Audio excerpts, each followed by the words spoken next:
హైదరాబాద్ శివార్లో గోపనపల్లిలో బ్రాహ్మణ సంక్షేమ సదనం నిర్మాణానికి శంకుస్థాపన చేశారు మంత్రి కేటీఆర్. లైవ్ లో చూద్దాం. మాత్రమే ఇక్కడికి వచ్చినాం తప్ప వేరే కాదనే విషయాన్ని కూడా నేను మీకు ఈ సందర్భంగా విజ్ఞప్తి చేస్తా ఉన్నాను.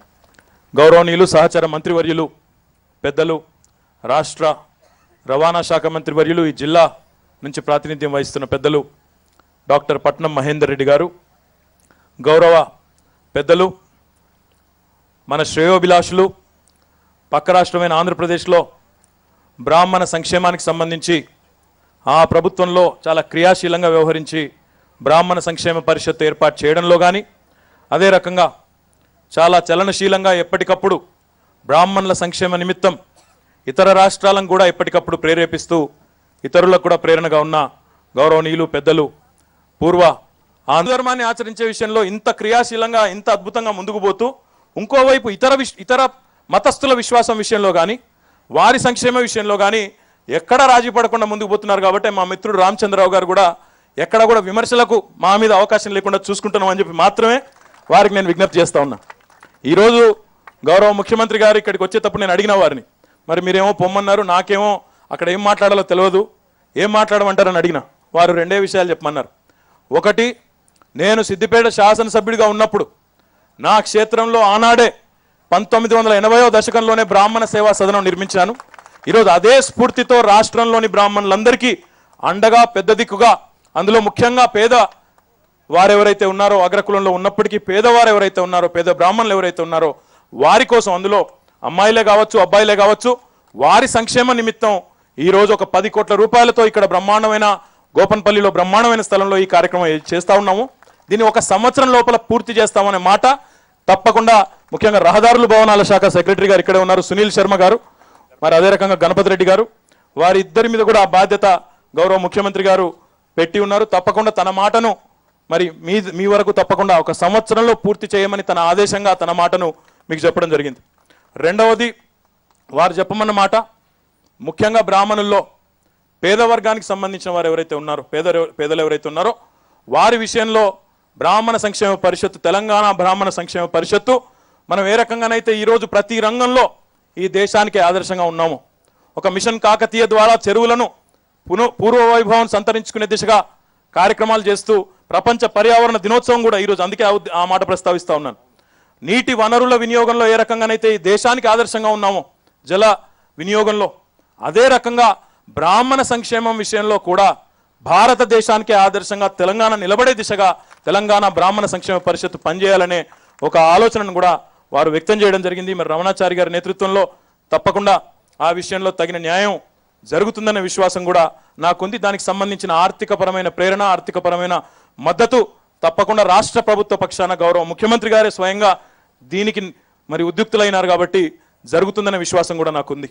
చివరిగా నేను మీ అందరికీ కూడా చేసే విజ్ఞప్తి ఒకటే, పురపాలక శాఖ మంత్రిగా మరి నేను కూడా తప్పకుండా ఈ భవన నిర్మాణం కానీ, ఈ ప్రాంతంలో ఈ ప్రాంగణ నిర్మాణంలో కూడా ఎప్పటికప్పుడు నా వంతుగా, నా బాధ్యతగా ఎప్పటికప్పుడు పర్యవేక్షిస్తూ సకాలంలో పనులు పూర్తయ్యే విధంగా వ్యక్తిగతంగా నేను కూడా ఈ విషయంలో చొరవ తీసుకుంటానని చెప్పి కూడా మరి మీ అందరికీ కూడా తెలియజేస్తూ, బ్రాహ్మణోత్తముల ఆశీర్వాదాలు, బ్రాహ్మణోత్తముల ప్రోత్సాహం తప్పకుండా పనిచేసే ప్రభుత్వానికి, పనిచేస్తున్న ముఖ్యమంత్రి గారికి, బ్రాహ్మణ మిత్రుడైన ముఖ్యమంత్రి గారికి తప్పకుండా ఎల్లవేళలా ఉండాలని, ఉంటుందని మనసారా ఆకాంక్షిస్తూ, అనుకోని అతిథిగా వచ్చినప్పటికీ చాలా ఆదరించినందుకు మీ అందరికీ కూడా పేరు పేరున హృదయపూర్వకంగా నా శిరస్సు వంచి వినమ్రంగా నమస్కారాలు తెలియజేస్తూ, జై తెలంగాణ, జై హింద్.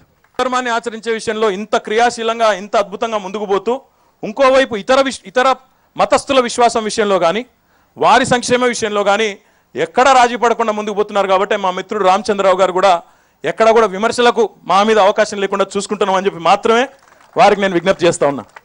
ఈరోజు గౌరవ ముఖ్యమంత్రి గారు ఇక్కడికి వచ్చేటప్పుడు నేను అడిగిన వారిని, మరి మీరేమో పొమ్మన్నారు, నాకేమో అక్కడ ఏం మాట్లాడాలో తెలియదు, ఏం మాట్లాడమంటారని అడిగిన వారు రెండే విషయాలు చెప్పమన్నారు.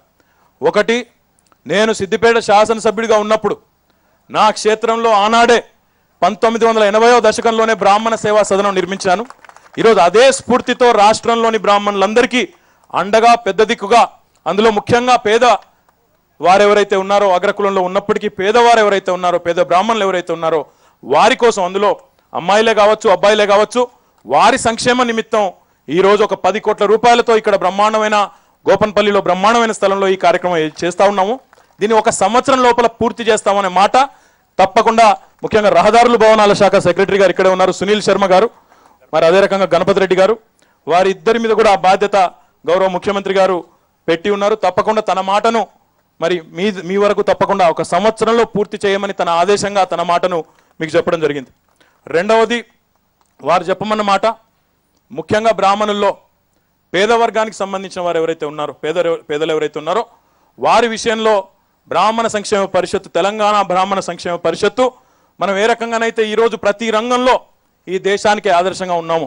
ఒక మిషన్ కాకతీయ ద్వారా చెరువులను పూర్వ వైభవం సంతరించుకునే దిశగా కార్యక్రమాలు చేస్తూ ప్రపంచ పర్యావరణ దినోత్సవం కూడా ఈరోజు, అందుకే ఆ మాట ప్రస్తావిస్తూ ఉన్నాను.